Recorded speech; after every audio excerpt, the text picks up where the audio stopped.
Our other top story tonight is that school bus controversy and all the problems plaguing Prince George's County Public Schools. The district says 10,000 students were not assigned a bus route today ahead of the new school year. This evening, parents face school leaders to demand a solution. Yeah, part of the issue is a brand new school bus tracking app that is not working the way it should be.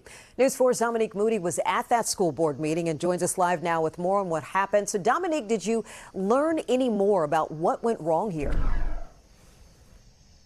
Yeah, Sean, we learned a little bit more, and we'll get to that in just a few seconds. But I want to tell you, this was the first Board of Education meeting here in Prince George's County, and we heard the frustration from parents along with bus drivers for the very first time. Now, the people responsible for transporting students to school, they voiced their concerns, and they were loud, and they made sure that the Board of Education understood their frustrations and what they say they've been going through the last couple of days. They say that this is a complete failure by PGCPS and transportation leadership. Bus drivers say this year they have not been given routes, or they have been given routes and run sheets overlapping with multiple schools' start time. We heard from parents who say their kids still don't have a bus, nor an assigned route for their kids, and a bus still isn't showing up. Let's take a listen to what some of the bus drivers and parents had to say about their frustrations. As drivers, we were set up to fail. Zero real training. We are the ones on the front lines facing the rightfully anger of the parents when we arrive hours late through no fault of our own. Every one of my morning students after my first school is late. By the time I reach my first stop for that third school, Eleanor Roosevelt High School, I am 70 minutes late. Right now, she still doesn't have a bus. She wants to go to school. She had a bus last year. Why should she have a bus this year? The county wants me to give them grace. Grace is defined as a courteous goodwill. I would have less of a problem extending this grace if this county did not experience this same problem each and every year, or if the county gave me grace when it was time to pay my property bill.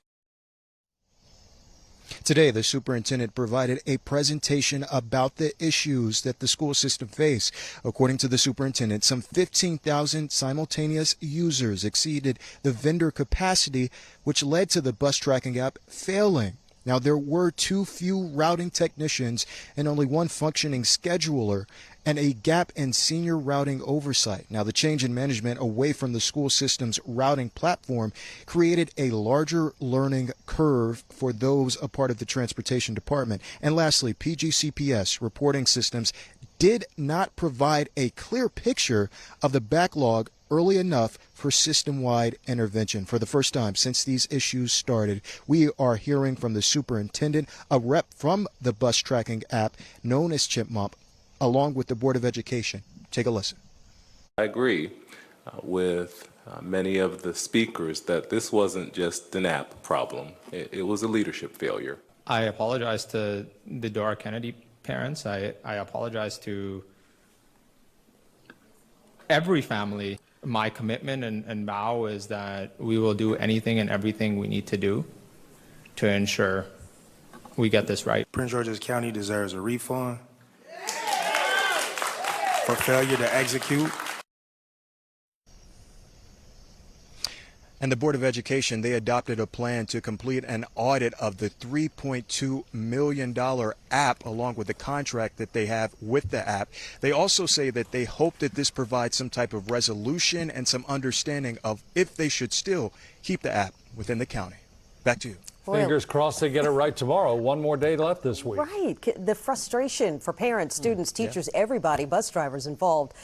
Dominique, thank you. Of course, as we saw, tonight's meeting was a late one for all the parents involved, the bus drivers, the school board leaders. Stay with us for updates on how this commute to and from school goes tomorrow.